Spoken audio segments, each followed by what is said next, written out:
అందరికీ నమస్కారం అండి. ముఖ్యంగా మా బ్రదర్ డిస్ట్రిక్ట్ చాలా సినిమాలకి చిరంజీవి గారు వచ్చి బ్లెస్సింగ్ చేసేవారు. బట్ చిన్న సినిమాల దేవుడు విశ్వక్. ఎందుకంటే నేను 2 days ముందు అడిగాను తను ఫోన్ చేసి, ఎప్పుడు చెప్పు బ్రదర్ వస్తాను అని అన్నారు. యాక్చువల్లీ నిన్న అనుకున్నాం, నిన్న ఏదో మీడియా వాళ్ళకి వేరే ఈవెంట్ ఉంది, ఒకరోజు మారద్దంటే పర్లేదు బ్రదర్ అన్నాడు. అన్నిటికీ ఓకే ఓకే అనేస్తాను. ఏంటంటే ఇప్పుడు నాకు పోయింది ఏమన్నా బ్రదర్, ఒక్క గంటే కదా నా టైం పోయేది, నేనేం నష్టపోవట్లేదు కదా అన్నాడు. ఇంత మంచి వ్యక్తి నేను ఇండస్ట్రీలో అయితే చూడలే. ఇప్పుడు కూడా ఈవెంట్ యాక్చువల్గా 2ంటికి స్టార్ట్ అవ్వాలి, 2:30కి వచ్చి కార్లో కూర్చొని వెయిట్ చేసేవాడు. అంటే డైరెక్ట్గా ఇప్పుడు పిఏలు హడావుడి ఏమీ లేకుండా సింపుల్గా.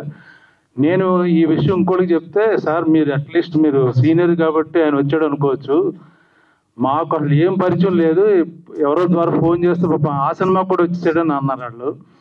So thank you brother. మీలాంటి ఉండడం వల్ల ఇండస్ట్రీ చాలా బాగుపడుతుంది. ఎందుకంటే ఇప్పుడు ఈవెంట్లకి హీరోని పిలవాలంటే కానీ హీరోయిన్స్ పిలవాలంటే చాలా టఫ్, అది నాకు తెలుసు. ఈజీగా అంటే 2 నిమిషాల్లో ఒప్పుకొని వచ్చేసాడు. పైగా తన సినిమా 14th రిలీజ్ ఉంది, బిజీగా ఉన్నాడు, ప్రమోషన్స్ ఉన్నాయి. నెక్స్ట్ వీక్ రిలీజ్ అయ్యే సినిమా కూడా తను ఇక్కడ వచ్చి ఉంచున్నాడు. మళ్ళీ ఇక్కడికి వచ్చి బాస్ నువ్వు ముందు మాట్లాడేసి వెళ్ళిపో, మళ్ళీ వెయిట్ చేయాలి కదా అందరంటే, అక్కర్లేదు నేను ఉంటాను ఆఖరి వరకు అన్నాడు. మరి ఇంత మంచివాడు, నేను మాత్రం అంత మంచివాడిని కాదేమో అనిపిస్తుంది తను చూసిన తర్వాత.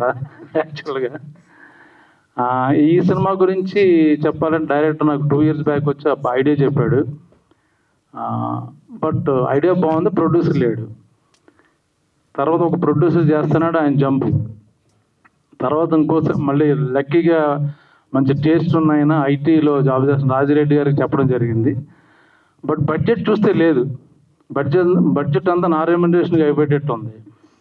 ఎలాగా అన్నీ ఆలోచించుకుని సరే మేము డబ్బులు తీసుకోను ఏదో ఒకటి అనుకుని అందరినీ అడగండి అని నేను చెప్పదలుచుకున్నాను. ఎందుకంటే ఒక మంచి ప్రయత్నం చేయాలంటే సినిమా అనేది ఇప్పుడు ఫ్యాన్సీ అయిపోయింది. మేము కరీంనగర్లో వింటర్లో ఎవరు హోటల్స్లో ఉండాల, ఆమెని గారు కానీ ప్రొడ్యూసర్ గారు ఇంట్లో ఉన్నారు, నేను పక్కన గెస్ట్ హౌస్లో ఉన్నాను. ఈ సినిమా క్యారవాన్లు వాళ్ళ, ఇప్పుడు క్యారవాన్ లేకపోతే చిన్న ఆర్టిస్ట్ కూడా అసలు ఎక్కడ ఉండేటట్లేడు. బట్ ఎవరు క్యారవాన్లు వాళ్ళ, కారులోనే బట్టలు మార్చేవాళ్ళం. మా ఇల్లు చూపించారు కదా, అక్కడే అన్నీ, అక్కడే పడుకున్నాం, అక్కడే లేచేవాళ్ళం.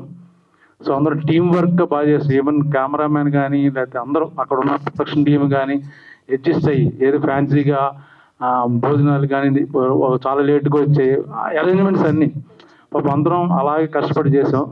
అలాగని మిగతా సినిమాలకి రెమ్యునరేషన్ రాకుండా నా దగ్గరికి ఎక్కువగా ఛార్జ్ చేస్తాను.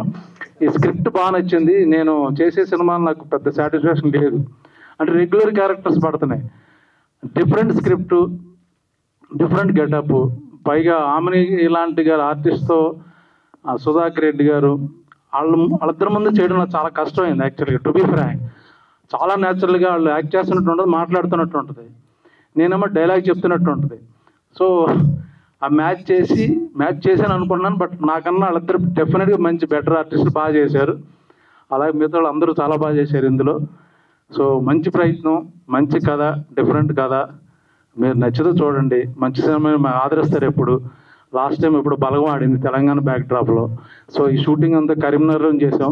మన రష్మిక తను యాక్చువల్ పాపం కాళ్ళు బాగాలేదు, తనకి ఒక మెసేజ్ పెట్టాను ఇలాగా టీజర్ రిలీజ్ చేయాలని, ఎప్పుడు అని అంది. 2 days తర్వాత అంది, లింక్స్ అవి పంపించని ఇమ్మీడియట్గా ఏమీ అడగకుండా, ఏ సినిమా ఏమి అడగకుండా సైలెంట్గా రిలీజ్ చేసి పెట్టింది. Thank you. ఎంత టాలెంటెడో అంత డౌన్ టు ఎర్త్ ఉంటుంది. మేమిద్దరం పుష్పలో చేసాం, hard working. Thank you so much, beautiful soul. మీ దేవుడు చల్లగా చూస్తాడు. God bless you. Thank you.